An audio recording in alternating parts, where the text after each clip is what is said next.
wa asyhadu anna Muhammadan abduhu wa rasuluhu thumma amma ba'd. Ikhwah, Bapak Ibu sekalian yang insyaallah dirahmati oleh Allah Subhanahu wa taala. Kita lanjutkan insyaallah kajian kita Hidayatul Rahman. Semoga Allah Subhanahu wa taala memberikan kemanfaatan, keberkahan dalam setiap kajian yang diadakan insyaallah ya rabbal alamin. Semoga menambah wawasan kita semuanya dan juga menambah pengetahuan tentang ilmu Al-Qur'an. Amin ya rabbal alamin. Bismillahirrahmanirrahim. Insyaallah yang kita bahas adalah tentang bab mat, masih berkaitan tentang mat. Di pertemuan-pertemuan sebelumnya, sekedar untuk review materi-materi yang lalu, bahwa suatu hukum mat, suatu suara vokal yang perlu untuk dipanjangkan, itu adalah kalau ada wawu sukun sebelumnya dhammah. Misalnya Musa dipanjangkan dua harokat, ataupun alif sebelumnya fathah. Musa, sa-nya ini kata sa itu pun merupakan suatu mat. Ataupun nanti ya sukun sebelumnya kasrah. Misalnya adalah qila dipanjangkan dua harokat. Mat yang semacam ini disebut sebagai bacaan mat tabi'i. Disebut sebagai bacaan mat tabi'i. Mat yang masih dalam tahap ruang lingkup kenormalan. Dalam arti kita hanya dituntut untuk memanjangkan dua harokat saja. Tidak diperbolehkan melebihkan ataupun mengurangi. Hanya sebatas dua harokat. Kemudian di pertemuan sebelumnya juga sudah kita bahas bahwa ada suatu mat yang terjadi. Ada huruf mat tadi itu, kemudian nanti ada sebab yang lainnya. Bisa berupa sukun, bisa berupa hamzah. Misalnya begini, ada huruf mat ini, ada huruf mat. Misalnya adalah fajja'a. Perhatikan, ana tuliskan di monitor.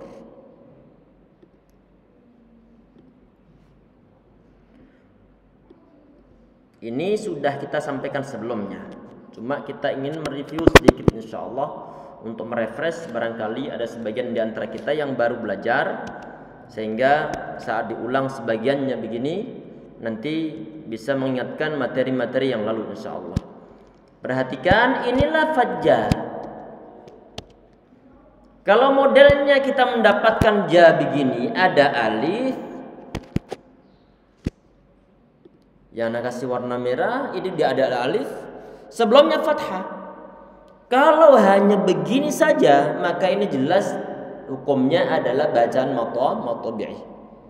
Cuman untuk lafaz ja di sini ternyata misalnya setelahnya ini ada hamzah. Ada hamzah jaa.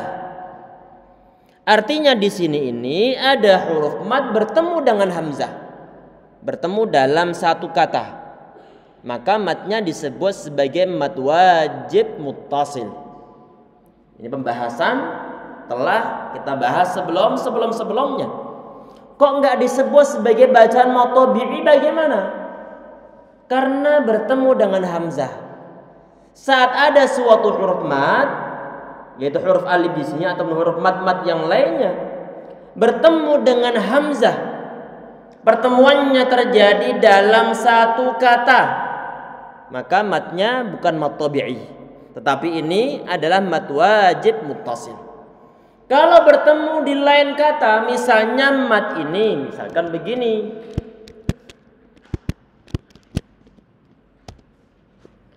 misalnya mat ini dia bertemu, ini huruf mat, perhatikan ada wawu sukun sebelumnya berupa dhammah. Kalau seandainya cuma ku begini saja, maka secara jelas yakin kita bilang matnya dia adalah bacaan mat tabi'i. Cuman berhubung kata qu ini di dalam misalnya dalam surat Tahrim ada kata-kata qu anfusakum.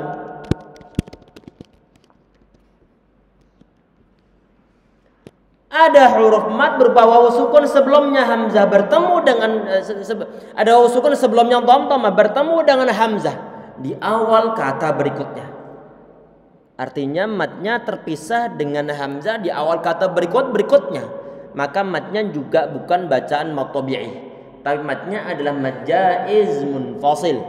Mad jaiz munfasil. Ini kemarin semua telah kita bahas. Ini review materi-materi yang lalu. Ada suatu mat setelahnya berupa hamzah, maka bukan mat tabi'i lagi, tetapi nanti kita lihat kasusnya. Ada mat wajib muttasil, ada mat jaiz munfasil, ataupun mungkin nanti mat-mat yang lainnya. Kita kembali ke pembahasan ya ikhwah sekalian insyaallah dirahmati oleh Allah Subhanahu wa taala. Ini kita perhatikan saat ini. Ini ada pertanyaan dari beliau. Sebagaimana yang sering kita sampaikan bahwa kitab ini adalah berisi tanya jawab. Beliau menyampaikan suatu pertanyaan dan beliau menjawabnya. Kita perhatikan di sini pertanyaan begini. Kam naw'anil maddu alladhi yatawaqqafu 'ala sababis sukun. Pembahasan sampai di sini ya ikhwah. Yang lingkari berwarna merah. Kam naw'an, berapa macam? Al-maddu alladhi yatawaqqafu 'ala sababis sukun, yaitu suatu mat yang terjadi ataupun tergantung sebab adanya sukun. Yang kemarin kan dibahas yang tadi kita sampaikan dalam review, ada suatu mat kalau setelahnya berupa hamzah maka bukan mat tabi'i. Karena ada suatu sebab bertemunya huruf mat bertemu dengan hamzah. Yang poin ini adalah kalau ada suatu huruf mat bertemu dengan sukun. Disebut apa di sini kita perhatikan? Ini aslinya pun sudah ada pembahasan sebelumnya. Cuma di sini ini dibahas dari segi yang lainnya. Huwa thalathatu anwa'. Jadi mat yang semacam ini nanti ada 3 jenis. Mat yang semacam ini mat yang model bagaimana? Mat yang terjadi sebab adanya suatu pertemuan antara huruf mat bertemu dengan sukun dalam satu kata, bukan di lain kata. Kalau di lain kata nanti maka perlu dihilangkan huruf matnya. Yang kita bahas saat ini adalah di saat huruf mat bertemu dengan sukun, pertemuannya dalam satu kata saja. Ini yang dibahas di sini. Coba sebentar.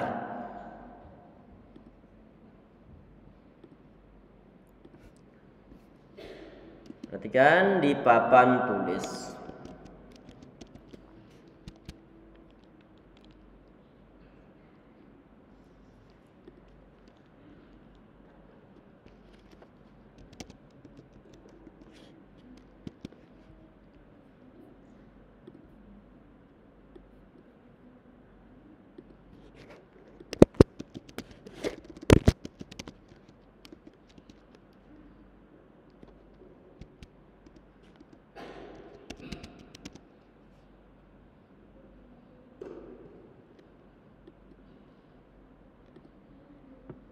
Misalnya ataupun wa Allahumma in kana hadha huwal haqq min indika fa amtir alaina hijaratan minas sama. Ini yang terdapat dalam surat Al-Anfal. Wa Allahumma wa id Allahumma.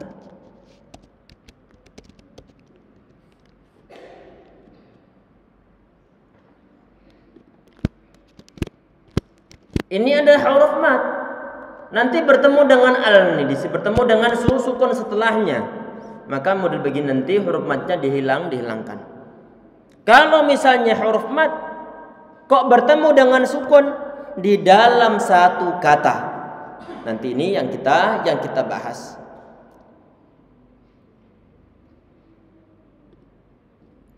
Perhatikan, huwa thalathatu anwa'. Jadi pertemuan antara huruf mat bertemu dengan sukun yang terjadi dalam satu kata itu ada 3 pembahasan. Pembahasan secara detail telah kita bahas. Di sini diringkaskan oleh beliau.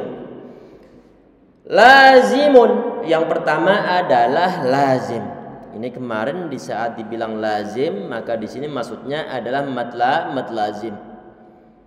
Kemudian wa'aridul lisukun, dan juga ma'arid lisukun.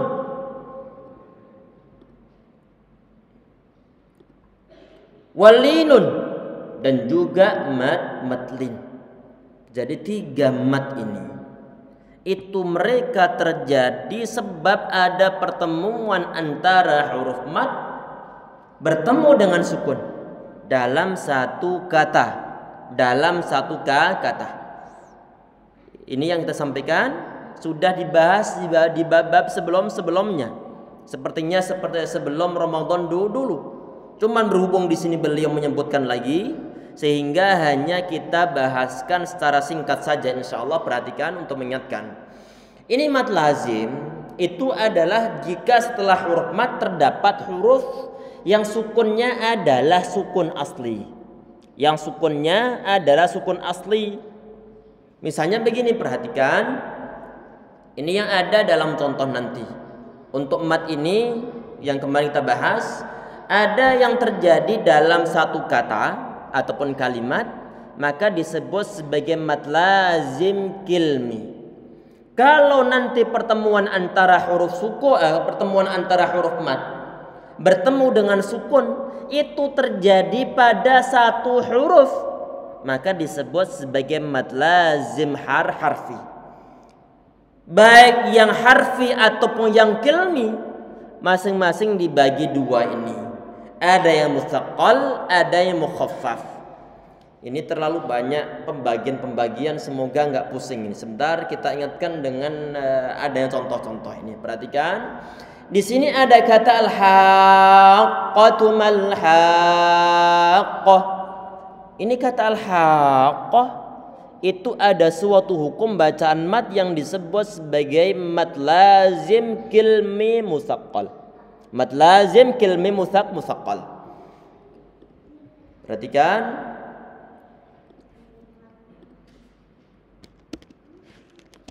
ini kata al-haqqah. Al-haqqah. Qafnya dia bertasydid. Bertasydid.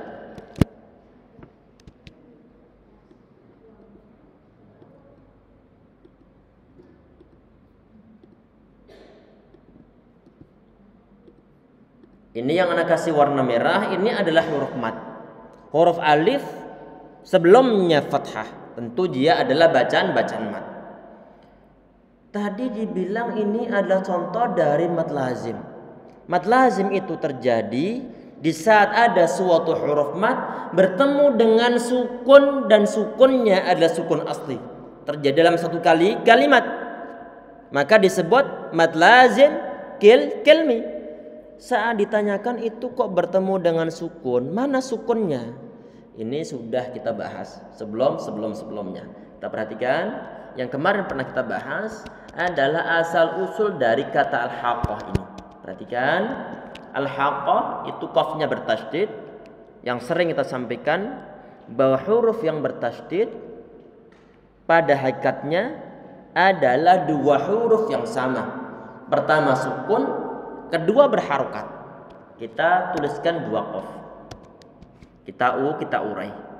Ini 2 qaf. Pertama sukun, kedua berharokat. Sehingga kemudian setelah nanti diproses baru diidghamkan, dimasukkan. Huruf qaf pertama dimasukkan dalam huruf qaf yang kedua, sehingga menjadi satu huruf qaf yang bertasydid. Di saat kita ini mengurai huruf qafnya yang dalam keadaan bertasydid, kita urai menjadi 2 qaf. Qaf pertama sukun, kedua berharokat. ini baru kelihatan tentang mad lazimnya. Mana itu ada ada huruf mad bertemu dengan sukun. Mana sukunnya? Sukun qaf yang pertama. Yang ana kasih warna sebentar. Yang ana kasih warna hijau ini. Huruf mad bertemu dengan huruf qaf. Qafnya disukunkan dengan sukun asli.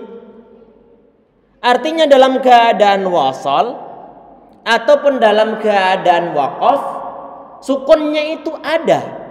Sudah dari sononya begitu. Ada sukun-sukunnya.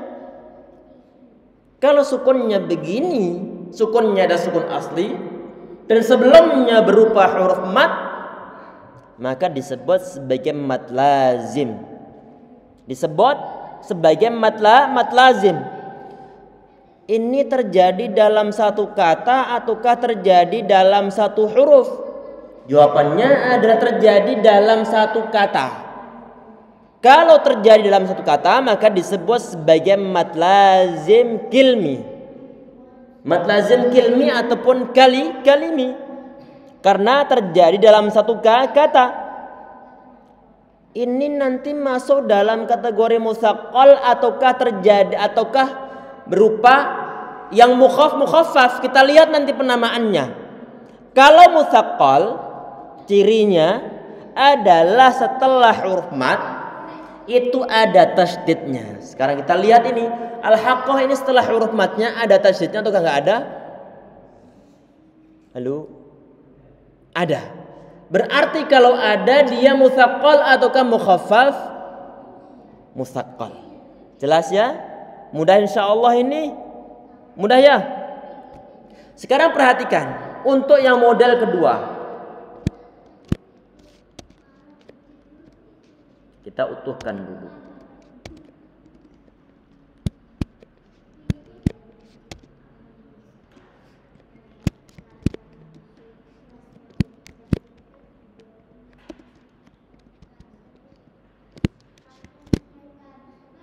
Ini anggap saja bahwa sukunnya di atasnya huruf lam. Sukunnya anggap saja di atasnya huruf lam. Ini pengaturan sistemnya laptop begitu ini, komputer nih. Saat mau kita taruh di atasnya huruf lam yang pas, berubah begini hurufnya. Antum anggap saja bahwa sukun ini dia di atas huruf lam.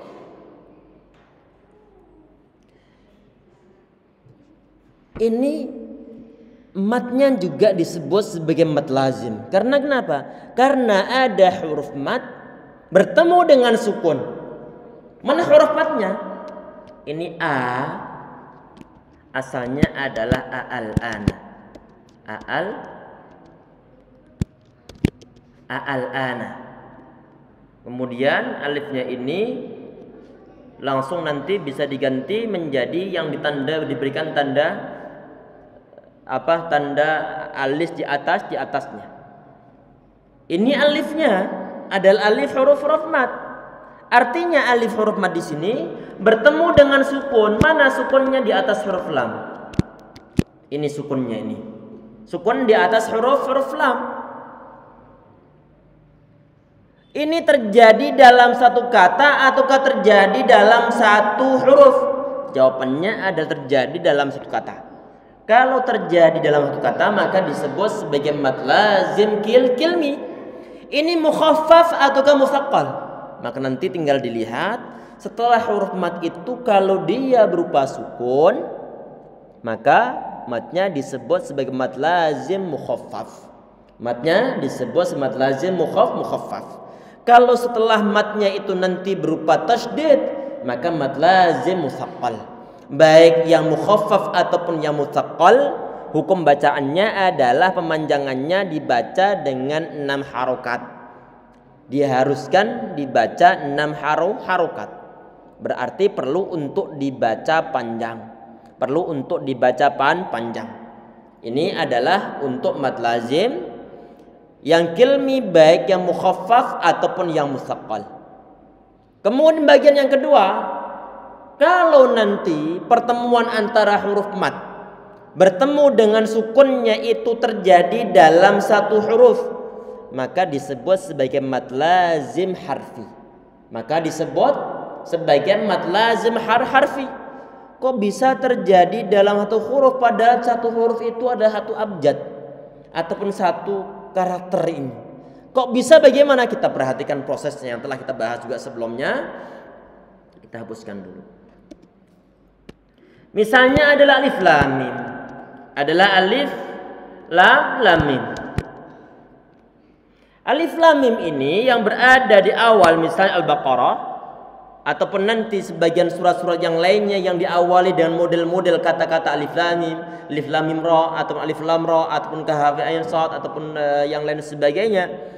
Ini adalah cara pembacaannya adalah dengan sistem dieja yang kemarin kita bahas.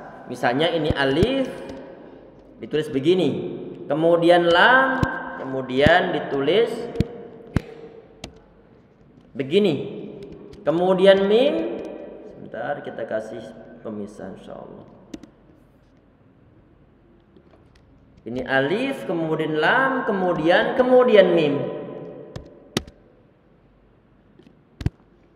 Sekarang kita perhatikan ini alif jelas tidak mungkin dipanjangkan, ini alif nih. Tidak mungkin dipanjangkan. Sekarang yang lam, ini ada huruf mad. Mana huruf madnya? Itu yang alif ini. Ini alif.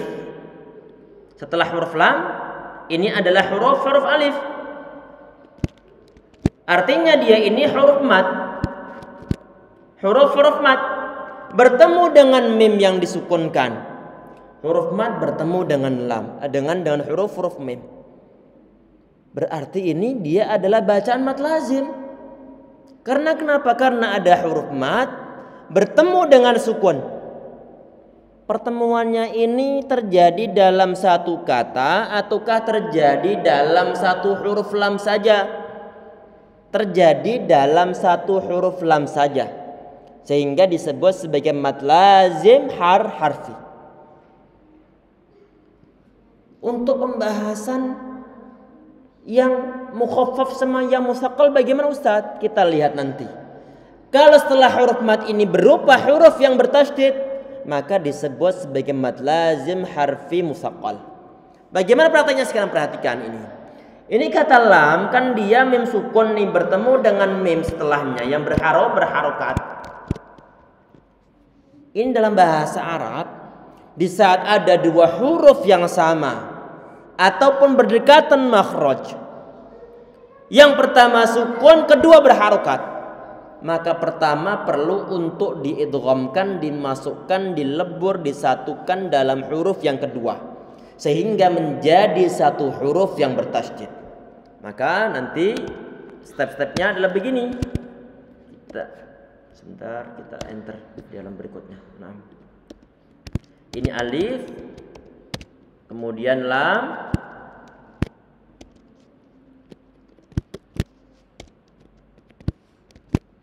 kemudian mim. Mim pertama diidghamkan dalam mim yang kedua sehingga menjadi satu mim yang bertasydid. Bertasydid.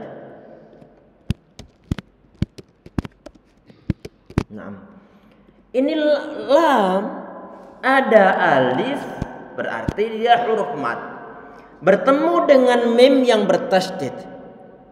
Berarti ini adalah disebut sebagai musaqqal. Disebut sebagai musaqqal. Karena kenapa? Karena matnya bertemu dengan tasydid setelahnya disebut sebagai musaqqal. Sekarang yang untuk mim, ini ada huruf ya yang disukunkan. Sebelumnya berupa kasroh, maka dia ini juga bacaan mad. Bertemu dengan mim di akhir kata ini. Di akhir kata, mimnya disukunkan, huruf mad bertemu dengan sukun setelahnya. Maka kalau bertemu dengan sukun disebut sebagai mukhaffaf. Berarti untuk bacaan alif lam mim, yang lamnya disebut mad lazim harfi musaqqal. Yang mim disebut mad lazim harfi mukhaffaf. Ini secara ringkasnya. Insyaallah bisa dimengerti. Insya Allah ya alhamdulillah. Kesimpulannya, kita kembali pembahasan. Kesimpulannya adalah kalau ada huruf mat, nanti setelahnya berupa sukun ini, setelahnya berupa sukun, maka adanya sukun tersebut, sukun di kata berikutnya, atau di kata yang sama, maka sukun tersebut menjadi suatu sebab agar mat tersebut tidak disebut sebagai bacaan mat tabi'i, tapi untuk poin ini dia disebut sebagai bacaan mat lazim. Ini yang pertama, berarti suatu mat yang terjadi sebab ada suatu huruf mat bertemu dengan sukun dan sukunnya sukun yang asli, maka ini termasuk diantara bacaan mat lazim. Kemudian yang di poin berikutnya, perhatikan tadi ini beliau mengatakan bahwa untuk mat semacam ini ada 3 pembahasan. Mat pertama adalah mat lazim, alhamdulillah telah kita bahas kupas secara selesai, secara tuntas. Kemudian yang kedua adalah mat arid lis sukun. Mat arid lis sukun. Perhatikan ya ikhwas sekalian. Ini untuk mat arid lis sukun.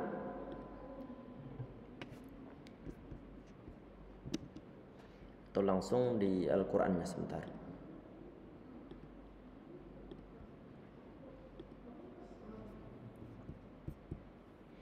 Misalnya kita baca kemudian diikuti insyaallah. A'udzu billahi minasy syaithanir rajim.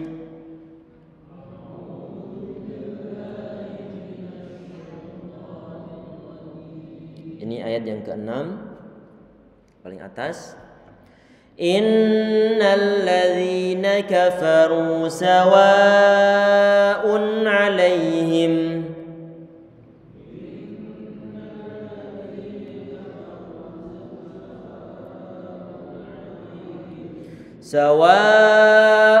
'alaihim a'anzartahum am lam tunzirhum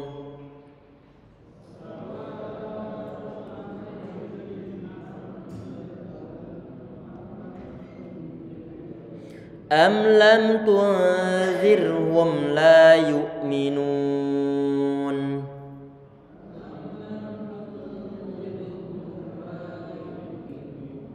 Sekarang perhatikan untuk kata la yu'minun.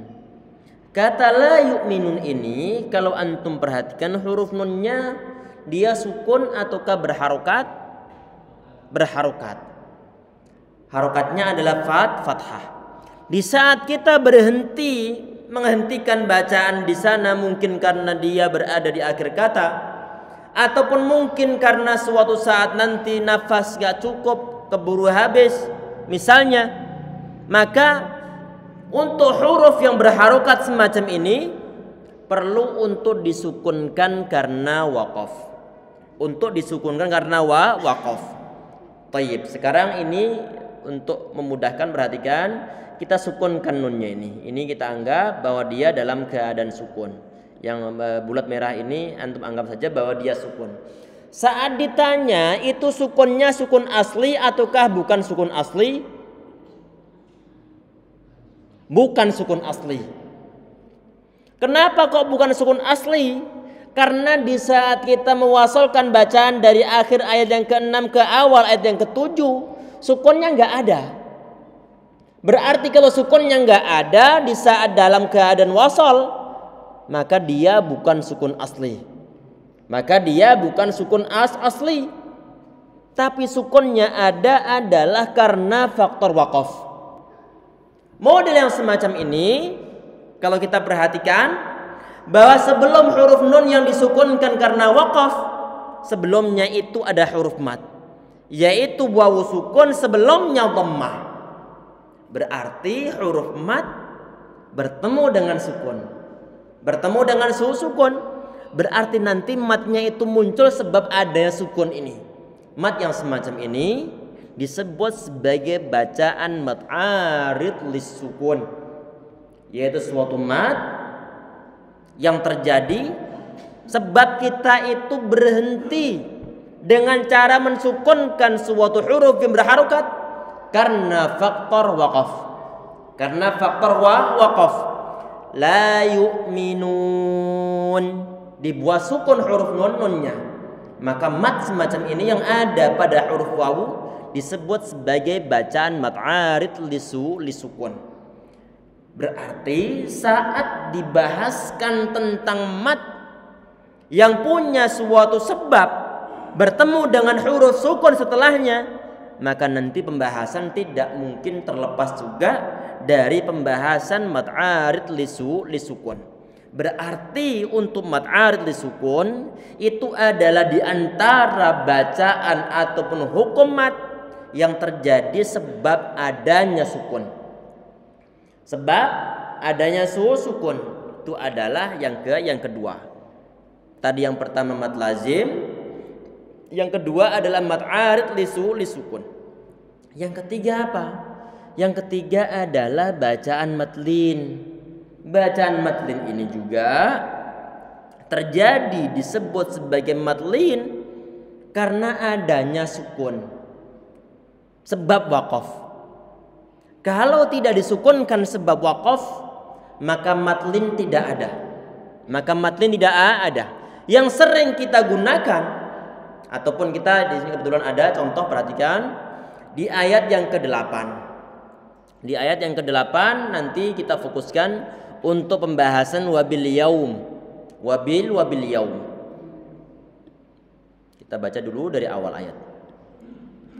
A'udzu billahi minasy syaithanir rajim.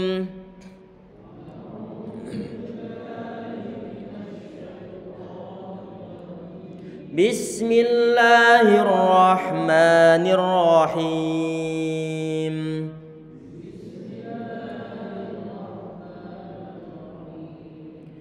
Wa minan nasi man yaqulu amanna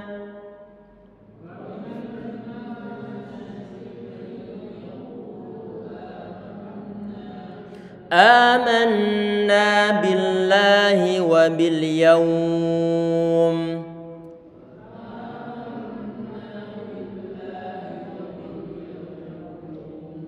wa bil yaumil akhir wa ma hum bimu'minin.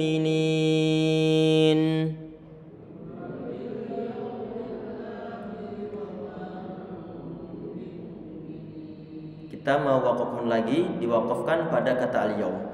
Amanna billahi wa bil yaum.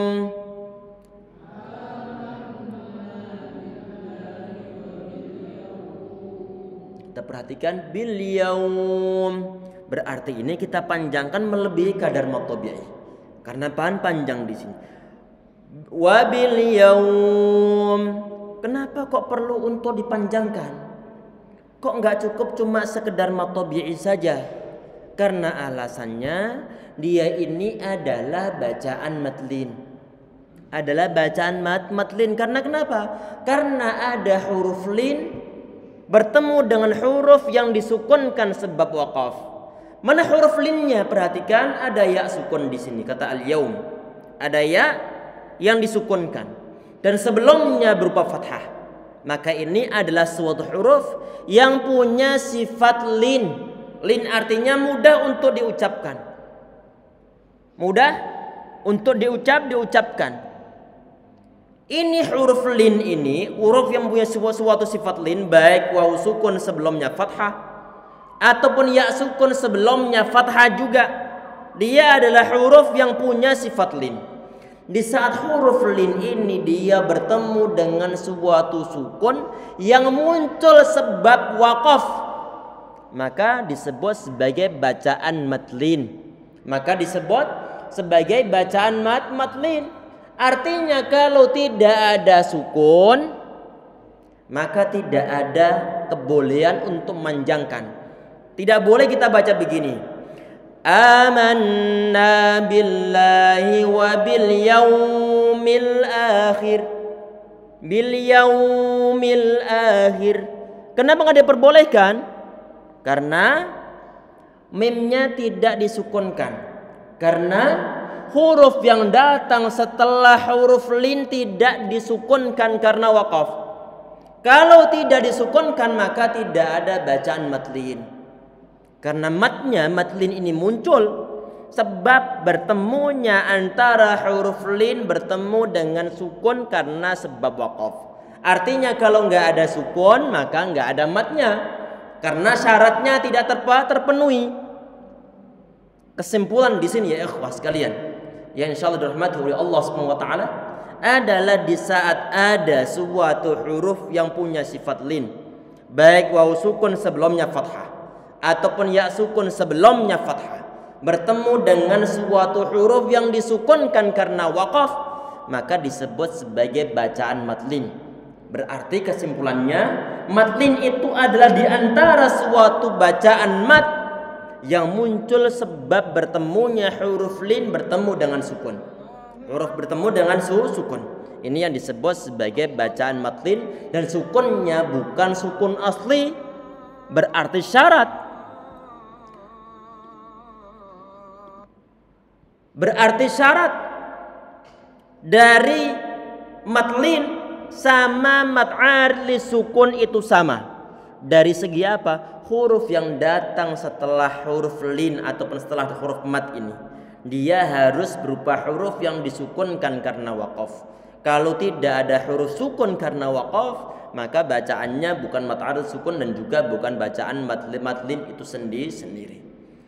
Alhamdulillah, ini selesai untuk 2 baris yang dituliskan ataupun disampaikan oleh beliau di dalam bab ini. Insyaallah untuk pertemuan yang berikutnya nanti kita bahas bab baru insyaallah tentang ahkamun nun sakinati wat tanwin. Ini untuk yang tadi, ini yang pembahasan yang terakhir yang kita bahas hari ini. Tadi kebetulan belum kita share, nanti insyaallah kita share. Ini yang bawah-bawahnya belum ada terjemahannya, masih teks asli, nanti insyaallah kita terjemahkan dan sekalian kita share ke teman-teman semua insyaallah. Nanti untuk pertemuan pekan depan termasuk pembahasan yang sangat penting dalam ilmu tajwid, yaitu pembahasan tentang bertemunya huruf nun yang disukunkan ataupun tanwin bertemu dengan huruf-huruf hijaiyah. Kenapa kok pembahasannya penting? Karena nanti menyangkut masalah perubahan suara huruf nunnya. Apakah nunnya ini perlu ditahankah? Apakah dari segi gunanya? Apakah nunnya nanti hilang? Apakah nunnya nanti perlu untuk diganti dengan mim? Perubahan suara pada huruf nun terpengaruh oleh huruf yang datang setelahnya. Ini termasuk bahasan yang sangat penting, dan insyaallah pembahasan ini akan kita bahas di pertemuan setelahnya nanti dalam bab ahkamun nun sakinati wa tanwin, yaitu hukum nun sukun dan juga tanwin. Cukup sekian insyaallah. Untuk nanti sehabis salat Isya kita lanjutkan insyaallah fikih madhab Asy-Syafi'i insyaallah, walaupun enggak lama, maksimal adalah setengah jam. Semoga bermanfaat untuk kita semua insyaallah, amin ya rabbal alamin. Kita cukup sekian untuk yang sesi pertama ini dengan doa kafaratul majelis. Subhanakallahumma bihamdika asyhadu anta astaghfiruka wa atubu ilaik. Assalamualaikum warahmatullahi wabarakatuh.